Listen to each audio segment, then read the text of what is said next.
안녕하십니까? 예, 새해 복 많이 받으십시오. 한 번 더 인사를 드렸습니다. 하나님이 주신 그러한 복을 사실은 여러분이 많이 누리시고 또 이제 주변 분들에게 마음껏 나눠드리는 그러한 새해가 되었으면 참 좋겠습니다. 그러한 좀 기도하는 마음이 있습니다. 오늘 본격적으로 이제 말씀을 나누기 앞서서 고린도후서 말씀을 잠깐 한번 봤으면 좋겠습니다. 고린도후서 5장 18절, 19절 말씀인데요.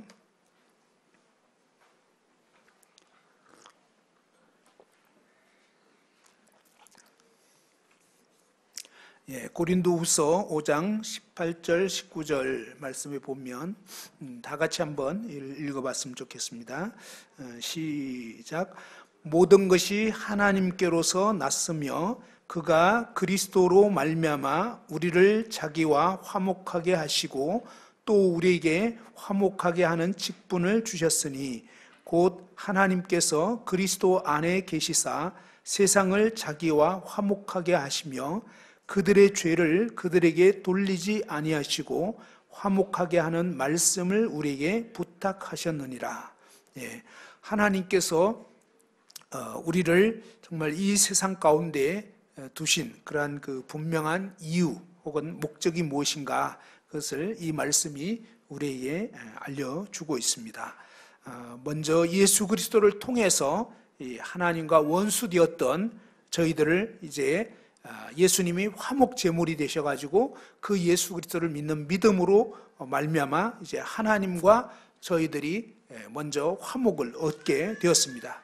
그리고 이제 하나님께서는 우리를 이 땅 가운데 남겨두신 이유가 바로 이 화목하게 하는 그런 직분을 주셔서 우리로 하여금 이제 하나님과 세상 사람들은 여전히 지금 믿지 않는 사람들은 원수 관계가 되어 있습니다. 그리고 이제 이대로 멸망하게 되면 안타깝지만 정말 그 죄 가운데서 멸망할 수밖에 없습니다. 그런데 이제는 그 모든 죄를 예수 그리스도께서 다 담당을 해 놓으셨거든요.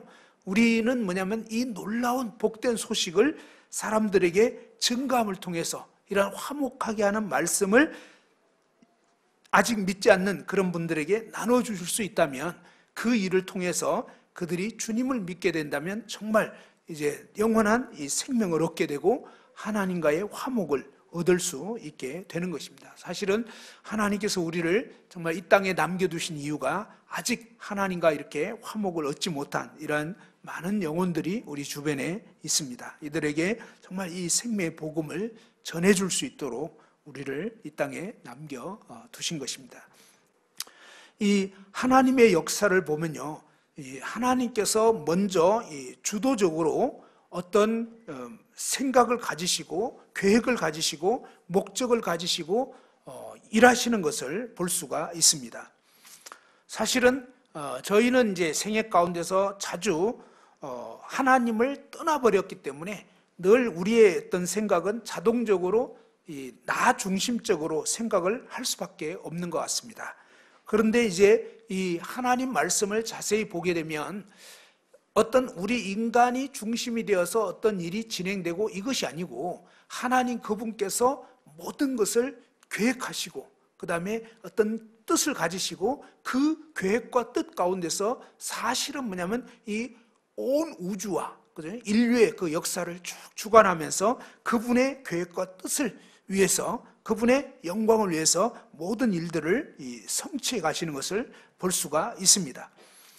우리에게 필요한 것은 바로 이러한 하나님의 그 계획과 뜻이 무엇인가를 알고 그 하나님의 뜻에 우리의 삶이 함께 돌이켜지고 드려지고 함께 그 하나님의 역사에 동참함을 통해서 하나님이 어떤 분인가를 실제적인 삶의 경험을 통해서 알아가고요, 또 그렇게 될 때 우리 주변 사람들이 하나님이 어떤 분인 것을 알게 되고 또 하나님께로 돌아올 수 있게 되는, 그것이 하나님이 원하시는 그러한 기본적인 뜻이라고 할 수가 있겠습니다. 하나님이 이 이스라엘 백성들을 향해서 가지신 뜻은 무엇이었습니까? 그것은 바로 이 애굽에서, 이집트에서 바로의 종이 되어가지고 이스라엘 백성들을 계속적으로 이 종살이를 했습니다. 이 구약 성경은 이 모형과 그림자라고 하잖아요. 사실은 이 구약 성경의 그러한 모습을 통해서 이 바로는 이때 당시에 이 바로의 모습은 사탄 마귀를 상징적으로 보여주고 있습니다. 사단과 그의 졸개들이 정말 이 하나님의 백성들을 억압하고 그 가운데서 이 자유케 되지 못하도록 어떻게든지 붙잡고 있고 또 멸망시키려고 하는 그것이 바로 이 사탄이 노리고 있는 그러한 것입니다. 그런데 하나님의 계획은 바로 이집트에서 이렇게 종살이하는 이스라엘 백성들을 건져내어서 그들이 이제 뭡니까? 거짓 신들을 섬기는 것이 아니라 이집트의 그런 거짓 신들을 섬기는 것이 아니라 참되신 여호와 하나님을 예배하고 그 하나님의 영광이 충만하게 드러나면서 실제적으로 뭡니까? 약속의 땅, 아브라함에게 약속했던 이 가나안 땅을 차지하는 것입니다. 정말 승리하는 그러한 삶을 살고 유업을 얻는 그런 삶을 살기를 원하시는 것이 하나님의 그 계획과 뜻이라고 할 수가 있습니다. 신약 성경을 보면 바로 우리 주님께서 이 주기도문을 제자들에게 가르쳐 주셨는데 그 주기도문에 보면 이러한 하나님의 그 계획과 뜻이 무엇인가 하는 것을 밝혀주고 있습니다. 하늘에 계신 우리 아버지여, 그죠? 이름이 거룩히 여김을 받으시오며 하나님의 이 나라가 이 땅에도 임하게 되시고 그 다음에 하나님의 뜻이 하나님의 통치가 하늘에서 이루어진 것처럼 이 땅에서도 이 하나님의 이 통치와 하나님의 뜻이 이루어지기를 기도하도록 그렇게 제자들에게 말씀을 했습니다. 사실은 우리의 삶에서 정말 이 궁극적인 삶의 목적이 이와 같이 하나님이 영광을 얻으시고 하나님 나라가 확장될 수 있도록 하는 그것이 사실은 우리의 삶의 초점이어야 하는데 그리고 나서 이제 그 다음에 우리에게 일용할 양식을 주옵시고 또 우리가 우리의 죄진자를 사해 준 같이 우리 죄를 사해 주옵시고 하면서 이런 그 여러 삶의 어떤 그 상황들이 쭉 전개되고 있지만 궁극적으로는 사실은 뭐냐면 이 하나님이 영광을 받으시고 하나님의 나라가 확장되고 하나님의 뜻이 이루어지는 이것이 저와 여러분의 삶의 목적이 되고 그것이 초점이 딱 맞춰지는 것이 정말 중요하다는 것을 보여주고 있습니다. 하나님의 크고 원대한 계획은 뭐냐면 바로 하나님을 떠나서 이렇게 사탄의 종이 되어가지고 멸망하는 이런 인생들을 구원하여서 영원한 유업을 누리게 하시는 그것이 바로 하나님의 원대한 계획인데 오늘날 사람들은 이 하나님이 어떠한 존재인지를 알 수가 없습니다. 그죠? 영적으로 어두워져 있고 하나님 떠나 있기 때문에 그래서 하나님께서는 바로 이 하나님을 떠나버린 이 세상을 하나님 자신과 화목케 하시기 위해서 먼저는 화목제물로 그 아들을 2000년 전에 이 이스라엘 땅에 보내주신 것입니다. 그 일도 하나님이 이미 구약 성경에서 계속적으로 약속하셨던 그 약속된 메시아가 오신 것이죠. 하나님의 아들이시고 사실은 아들 하나님이셨던 그분이 보이지 않는 하나님이 보이는 하나님으로 이 땅에 와주셔서 비로소 사람들이 제대로 하나님이 어떠한 분인지를 알 수 있게 해주셨던 것입니다. 그렇지만 이 예수 그리스도께서 이 몸으로 그 당시에 오셨기 때문에 사실은 이 하나님을 제대로 알 수 있는 그런 사람은 일부 이 유대 땅에 살고 있던 직접 예수님을 봤던 그분이 하시는 일들을 보고 그분의 말씀을 들어봤고 이런 분들은 그분이 정말 그분을 통해서 예수님을 통해서 하나님 아버지가 어떤 분인지를 제대로 알 수 있게 되었던 것입니다. 그런데 그렇지 않은 지역에서는 대부분 뭡니까? 하나님을 제대로 알기가 굉장히 어려운 그냥 이렇게 자연 계시라고 해서 하나님이 지으신 만물을 통해서 어렴풋하게 어떤 신의 존재에 대해서 어느 정도 인식할 수는 있겠지만 그러나 정말 이 허물과 죄로 죽어있는 이런 영혼들이 실제적으로 하나님을 제대로 알기란 너무나 어려운 일인 것입니다. 그래서 하나님의 소원, 하나님의 계획, 뜻은 뭐냐면 바로 이 예수 그리스도의 죽으심과 부활, 승천을 통해서 이제는 성령님을 보내시고 그 다음에 이 성령님을 통해서 이제는 예수 그리스도를 믿는 사람들이 거듭나게 되어서 이 그리스도의 몸을 이루는 그죠? 예수 그리스도가 머리가 되시고 그 다음에 이 몸된 교회를 통해서 하나님께서는 이 지상에 곳곳에 그리스도의 몸된 교회가 세워지기를 원하시는 것입니다.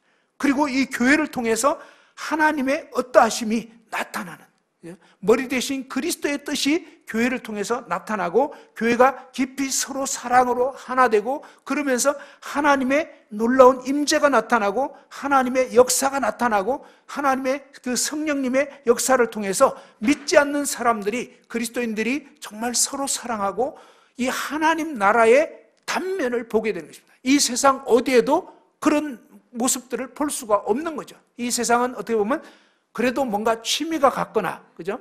뭔가 이렇게 그 지식 정도가 비슷하거나 이런 그런 식으로만 관계가 겨우 되고 그 관계들도 온전치가 않잖아요. 근데 교회는 정말 희한한 거거든요. 교회는 어떻습니까? 굉장히 다양한 그런 배경의 사람들이 예수 그리스도로 인하여 하나를 이루는, 그리고 서로 사랑하게 되고 그 가운데서 정말 하나님이 마음껏 역사하시고 나타나신 걸 보면서 사람들이, 믿지 않는 사람들이 하나님의 모습을 느끼게 되는 것입니다. 하나님께서는 이 이스라엘 백성들을 노예 생활하던 그 사탄의 손아귀에서 자유케 하시기 위해서 어떻게 이 일을 이루시냐 하는 것입니다. 쉬운 일이 아니었습니다. 정말 무려 이 10가지의 재앙을 통해서 결국은 이 마지막 유월절 어린 양의 피를 이제 각 집에 문 좌우 설주와 임방에 바르게 하심으로 인해서 이제 그 피를 본 그 가운데서 그 집은 재앙이 넘어가게 되고, 피를 바르지 않은 그런 집은 바로의 큰아들서부터 여종의 큰아들까지 또 모든 짐승의 초태생까지, 이것은 결국 뭡니까? 대표를 의미하고 최종적으로 온 인류에게 임할 심판의 그런 모습을 미리 보여주고 있는 것입니다. 어느 누구라 할지라도 이 예수 그리스도의 보배로운 피로 정말 그 심령이 먼저 하나님과 화목을 이루지 못했다면, 그러한 참 믿음을 갖지 않게 됐다면 결국 멸망할 수밖에 없는 것을 보여주고 있습니다. 이 10번째 재앙을 통해서 이제 그 바로가 무조건 항복을 하게 되었습니다. 그리고 이스라엘을 놓아주게 됐습니다. 그리고 그동안의 과정을 통해서 그 애굽 백성들도 어느 정도 이제 하나님을 인식하게 되면서 결국은 이스라엘 백성들을 놓아주게 되었습니다. 출애굽기 14장 1절을 보면요, 여호와께서 모세에게 말씀하여 이르시되 2절 이스라엘 자손에게 명령하여 돌이켜 바다와 믹돌 사이에 비하이롯 앞 곧 바알스본 맞은편 바닷가에 장막을 치게 하라 그랬습니다. 이제 이 이집트를, 애굽을 이제 벗어난 이스라엘 백성들이 그 애굽 나라에서 나와서 가나안을 향해서 가게 되는데 그 중간에 이 광야가 가로막혀 있었습니다. 그런데 하나님께서 이 이스라엘 백성들을 어디로 인도했냐면요, 다른 지역으로 인도하게 되면 혹 전쟁을 겪게 되면 두려워가지고 다시 애굽으로 가버릴까 봐 하나님께서 그 코스로 인도한 것이 아니라 오히려 홍해 바다가 가로막혀 있는 그쪽으로 인도를 하신 것입니다. 근데 인도한 그 지역을 보면요, 바다와 믹돌 사이라고 했는데 이 성경의 이 지명은 사실은 다 그 뜻이 있습니다. 이 믹돌은 보면 망대라고 합니다. 망대. 이 바다와 이 망대는 사실 높은 곳에 뭡니까? 이 그 탑처럼 있어가지고 적이 쳐들어오는 것을 지켜보기도 하고요, 파수하기도 하고 또 뭡니까? 여러 가지 이렇게 지형을 살필 수 있는 그런 어떤 초소와 같은 역할을 하는 것입니다. 바다와 믹돌 사이. 그런데 성경에 보면요, 잠언 18장 10절에 여호와의 이름은 견고한 망대라, 의인은 그리로 달려가서 안전함을 얻느니라 했습니다. 하나님이 우리의 망대가 되신다는 것을 보여주고 있습니다. 믹돌 사이에 비하이롯 앞 곧 바알스본 맞은편 바닷가에 장막을 치게 하라, 이렇게 말씀을 했습니다. 여기 보면 이 비하이롯이라는 것은 이 입구 혹은 뭐 목초지 또 아니면 결심 뭐 이런 뜻이라고 합니다. 이제 여기서 어떻게 보면 그 입구가 되기도 하고 또 결심을 하게 되는 어떤 그 기로에 놓여 있는 그런 어떤 지역인 것 같은 것을 상징적으로 보여주는 것 같습니다. 그리고 이제 이 바알스본 맞은편 바닷가에 장막을 치게 하라. 그런데 이 바알스본이라는 지역은 바알 신을 섬겼던 신전이 있었던 곳이라고 합니다. 북쪽에 바알이라는 그런 뜻이 있고요. 아무튼 이 바알스본이라는 지역은 바알 신을 섬겼던 신전이 있었던 그런 곳인데, 이를테면 뭡니까? 우리가 그동안 이 이스라엘 백성들이 그동안은 뭡니까? 애굽에서 바알을 숭배하고 또 아니면 하나님이 아닌 거짓된 신들을 숭배하고 이렇게 살았었는데, 이제 뭡니까? 이 구속함을 받고 어떠한 삶을 살 것인가? 이런 기로에 놓여 있는 것입니다. 계속적으로 다시 옛 삶을 살 것인지, 아니면 여기서 결단하고 이제는 그 거짓 신을 버리고 참되신 하나님을 믿고 의지하면서 하나님을 따르는 그런 삶을 살 것인지, 이런 어떤 기로에 놓여 있는 것을 보여준다고 할 수 있겠습니다. 그리고 지형적으로 보면요, 사실은 이 양쪽에 이 절벽이 가로막혀 있었고, 그 다음에 이 홍해 바다가 있는 그 앞 지역에는 마치 부채꼴 모양으로 넓게 펼쳐진 그런 아주 그 텐트를 많이 칠 수 있는 그런 희한한 지역이 그 이 홍해를 앞에 두고 있는 그런 지형이었다는 것입니다. 그런데 바로의 입장에서 보면 어떨까요? 그 지역 얘기를 딱 들었을 때, 이스라엘 백성들이 어디로 갔다고요? 그곳으로 갔다는 것입니다. 그건 완전히 뭡니까? 이건 도간에 든 쥐가 되는 것입니다. 그건 죽으려고 작정한 거죠. 좌우에 절벽이 있고 그 다음에 앞에는 홍해 바다가 있는데 그 바닷가에 이렇게 진을 치고 있다는, 그쪽으로 가고 있다는 그 소식을 들었을 때 이 바로와 그런 그 신하들이 아주 그냥 생각이 발동이 되는 것입니다. 그런데 사실은 어떻게 보면 이 전쟁하는 그런 입장에서 보면 굉장히 그 어리석은 코스로 인도한 것 같은 생각이 들지 않냐 이것입니다. 생각해 보세요. 근데 성경에 보면요, 하나님의 이 어리석게 보이는 일이 인간의 가장 지혜로운 것보다 더 지혜롭다는 것입니다. 사실은 이 삶의 여정을 인도하시는 분이 누구냐 하는 것입니다. 소장이 말씀드린 것처럼 바로 이 뜻을 가지시고 계획을 가지시고 말씀하시는 그 하나님께서 이스라엘 백성들에게 구체적으로 또 그 인도하는 모세에게 어디로 가야 할 것을 말씀해 주셨습니다. 그 지형은 인간적으로 보면 굉장히 아주 아닌 그런 지역이었지만, 그러나 하나님의 그 계획과 뜻 가운데서 그 코스로 인도를 하시고 있는 것입니다. 그래서 바로의 입장에서는 그들이 이제 뭡니까? 3절에 나와 있잖아요. 이스라엘 자손에 대해서 말하기를 그들이 그 땅에서 멀리 떠나 광야에 갇힌 바가 되었다. 갇혔네? 이런 마음이 들면서 이제 추격할 수밖에 없는, 어떻게 보면 그런 마음이 들 수 있는 그런 지역으로 가도록 하신 것입니다. 자, 4절 한번 읽어보죠. 하나님이 왜 그렇게 하셨는지 4절을 다 같이 한번 읽어봅시다. 출애굽기 14장 4절입니다. 시작.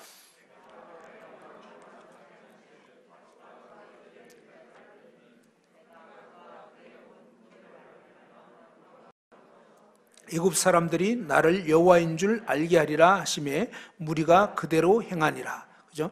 하나님께서 이같이 하신 그런 이유, 목적이 있었다고 하는 것입니다. 바로의 마음을 완악하게 해서 바로와 그들의 뒤를 따르리니 내가 그와 그의 온 군대로 말미암아 영광을 얻어서 애굽 사람들이 나를 여호와인 줄 알게 하리라. 하나님께서는요, 하나님 자신이 어떠한 분인지를 이 세상 가운데 나타내어서 사실은 뭡니까? 이 믿지 않는 그런 영혼들도 하나님이 어떤 분인가, 그리고 사실은 그들은 애굽에 있는 애굽 백성들은요 다 거짓 신을 섬깁니다. 우리가 생각할 때 너무너무 이상한 거죠. 우리가 연대기 들어보면 쭉 알지만, 아니 파리를 신으로 섬기고 무슨 이를 신으로 섬기고, 그죠? 또 아니면 그런 소, 그죠? 이런 짐승을 가축을 신으로 섬기고, 뭐 그냥 희한한, 그죠? 이 태양을 신으로 섬기고 온통 뭡니까? 하나님이 아닌 거짓 것들만 섬기고 있습니다. 근데 지금의 세상도 그렇지 않습니까? 사실은 하나님만 빼놓고 다 섬기고 있습니다.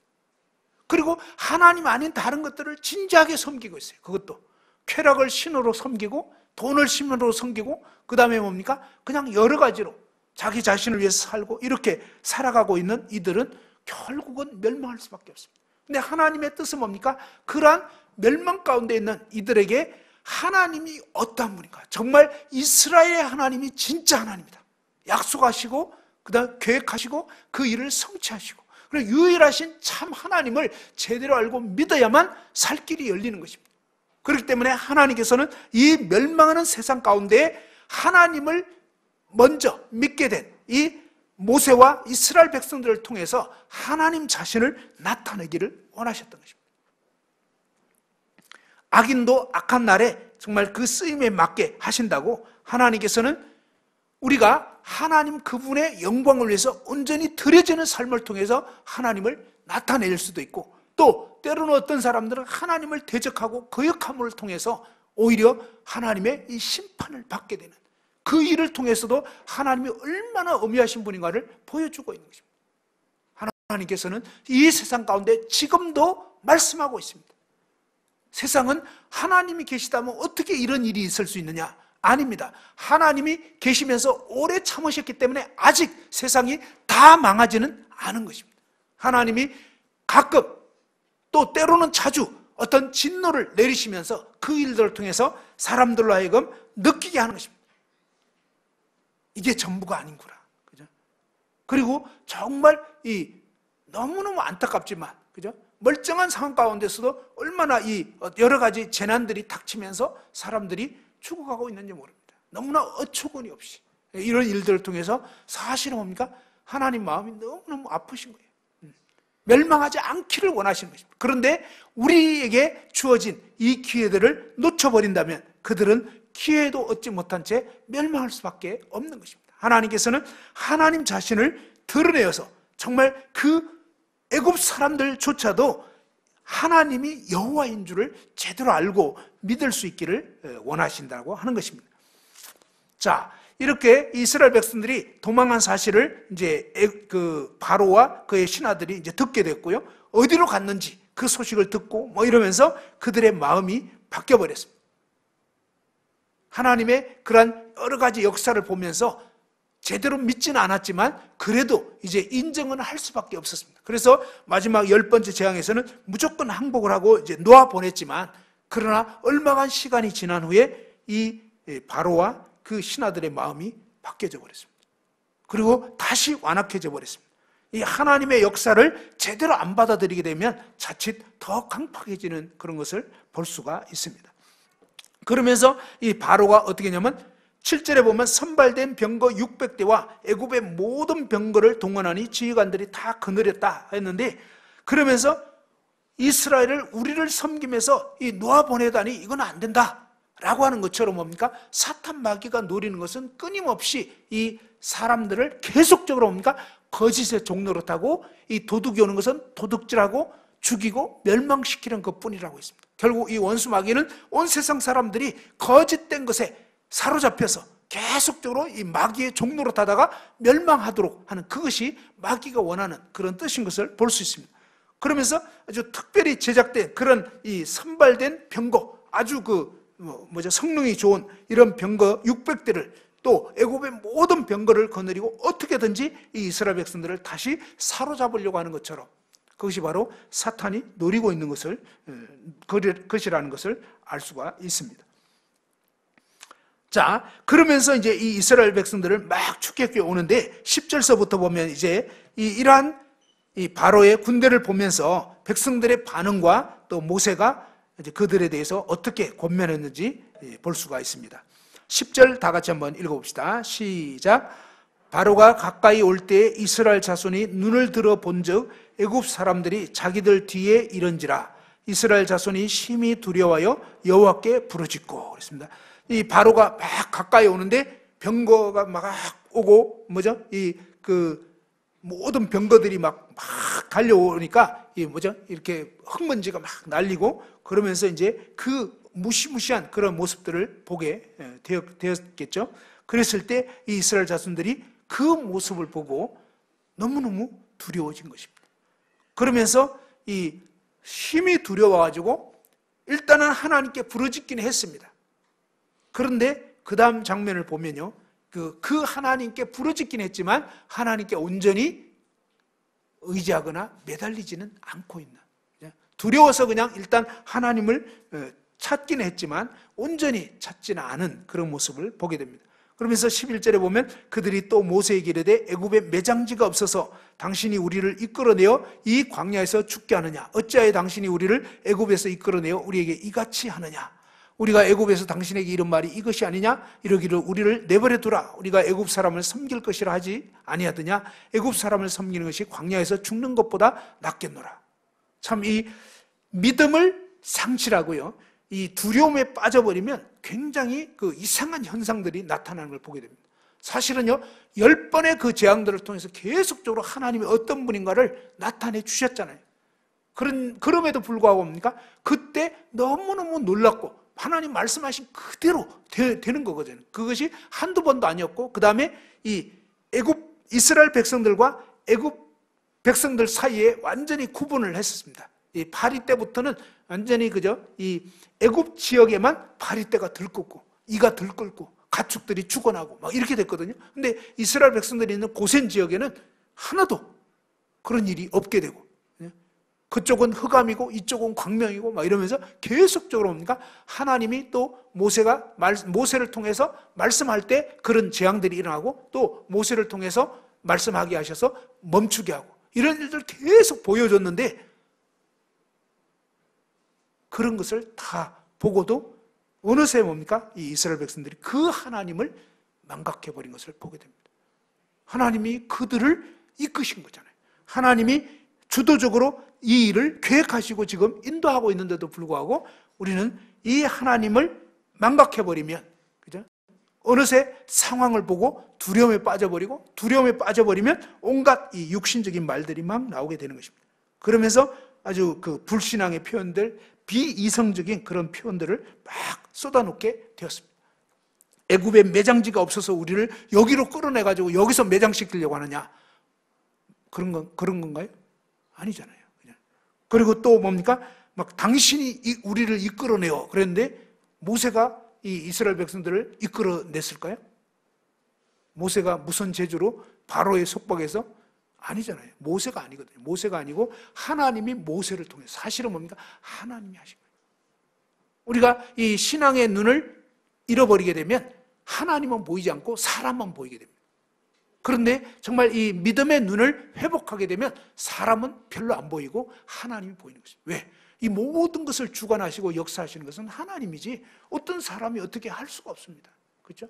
우리는 어떻게 보면 손가락 하나도 제대로 어떻게 할 수가 없습니다. 바로의 군사 한 명도 처리할 수가 없습니다. 완전히 속박돼서 도저히 헤어날 수 없었는데 이 모든 것들을 하나님이 그렇게 역사하신 거잖아요. 정말 놀랍게 무조건적인 항복을 일으켜서 그 다음에 뭡니까? 애굽의 재물들을 막 취할 수 있도록 하셨고, 이 모든 것들을 전적으로 하나님이 하신 거거든요. 모세가 어떻게 한 게 전혀 아니었습니다. 모세는 그냥 하나님의 어떤 수단, 그냥 도구에 불과했던 거예요. 사실은 하나님이 그렇게 해주신 것입니다. 그리고 이제 이 애굽 사람을 섬기는 것이 광야에서 죽는 것보다 낫겠다 이렇게 얘기를 했는데 그게 아니었잖아요. 예전에 정말 그 애굽에서 고통할 때 너무너무 괴롭고 너무너무 힘들고 그랬었습니다. 그래서 정말 그들이 하나님께 부르짖게 된 것이죠. 자, 이런 식으로 정말 이 믿음의 눈을 잃어버리고 두려움에 사로잡혔을 때 모세는 하나님의 그 인도하심을 알고 있었기 때문에 13절에 이렇게 말씀합니다. 출애굽기 14장 13절 다 같이 한번 읽어봅시다. 시작. 모세가 백성에게 이르되 너희는 두려워하지 말고 가만히 서서 여호와께서 오늘 너희를 위하여 행하시는 구원을 보라. 너희가 오늘 본 애굽 사람을 영원히 다시 보지 아니하리라. 14절도요. 여호와께서 너희를 위하여 싸우시리니 너희는 가만히 있을지니라. 여기서 놀라운 사실은 뭐냐면 바로 하나님께서 역사하실 것이다. 우리가 무엇을 어떻게 해서 되는 문제가 아니라는 것입니다.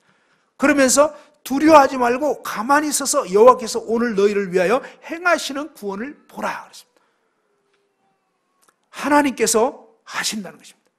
그러면서 이 하나님께서 어떻게 하실 건가를 가만히 서서 보라고, 그죠? 두려워하지 말고 가만히 서서 여호와께서 오늘 너희를 위하여 행하시는 구원을 보라고 이렇게 하십니다. 그리고 여호와께서 너희를 위하여 싸우시리니 너희는 가만히 있을지니라.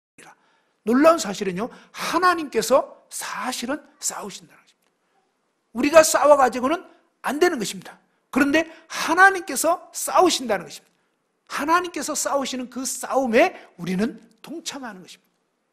하나님이 역사하지 않는데 우리가 그냥 생으로 해가지고 되는 문제가 아니고요. 하나님이 먼저 주도적으로, 주권적으로 역사하신다는 것입니다. 그러면서 이 가만히 있으라는 것은 이 하라시라고 하는 그런 단어인데 그 뜻은 뭐냐면 침묵하다, 조용하다, 잠자코 있다 이런 의미입니다. 창세기 24장에 보면 아브라함의 늙은 종이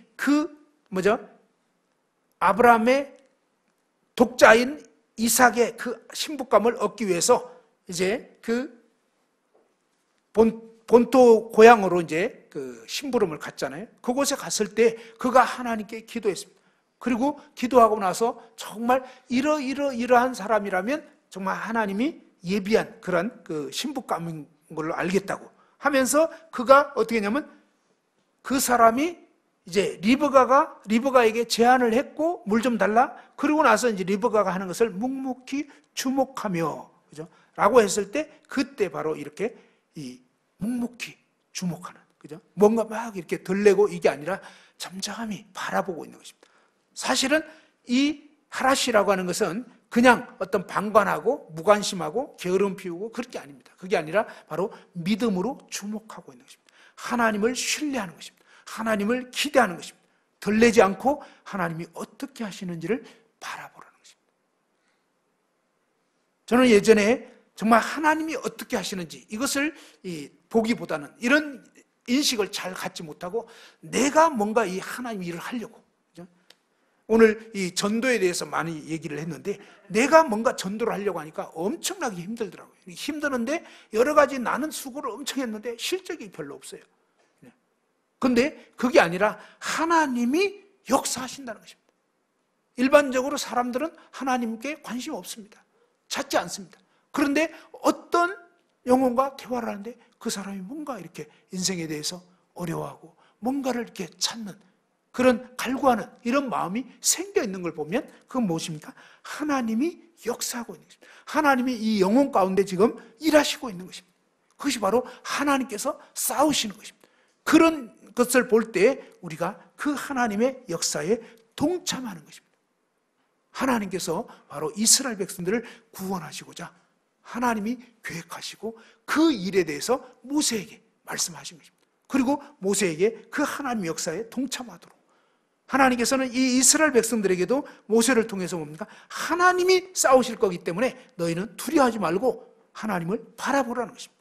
자, 이렇게 하나님을 주목하고 있을 때 이제 세 번째로 하나님의 지시와 역사하심이 나타난 것을 보게 됩니다. 15절, 16절 한번 읽어봅시다. 15절, 16절 시작.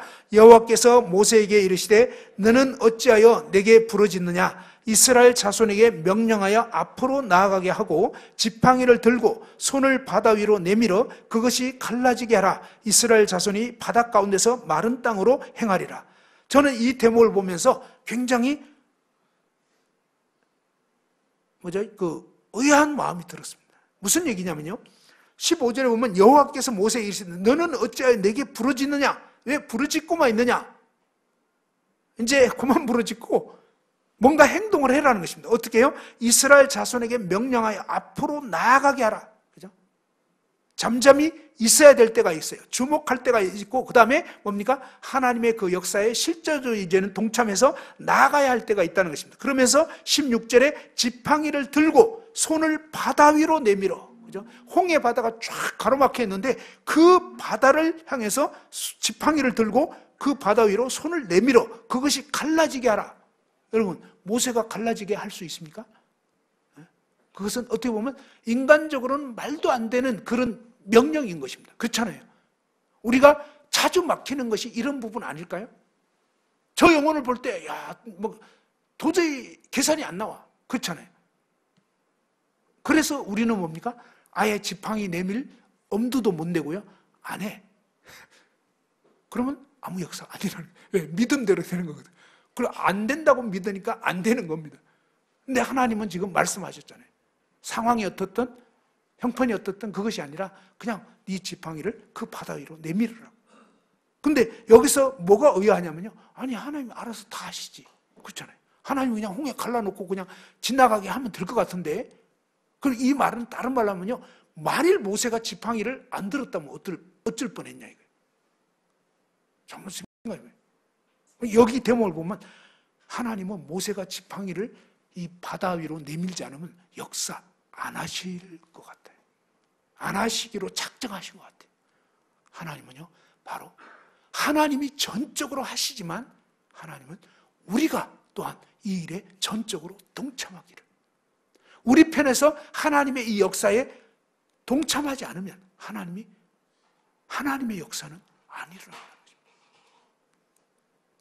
너무너무 놀랍지 않습니까? 우리의 어설픈 그런 입으로, 그죠? 또 작은 이 손짓으로 정말 이 전도지 한 장 내민 그것이 우연하게 진짜 우리 편에서 우연인 것 같지만 하나님은 필연인 것입니다. 그리고 어떤 영혼의 마음을 하나님이 움직이셔서 심심한데 이건 한번 볼까? 그럴 수 있잖아요. 그죠? 어떤 한마디 했던 그것이 놀라운 역사를 일으키게 됩니다. 지팡이를 들고 손을 바다 위로 내밀어 그것이 갈라지게 하라. 이스라엘 자손이 바다 가운데서 마른 땅으로 행하리라. 그러면서 정말 그렇게 하게 되면 하나님의 역사가 일어나게 되는 것을 봅니다. 그러면서 이제 이 갈라진 홍해 바다 사이로 이스라엘 백성들이 지나가게 되고 그 다음에 뭡니까?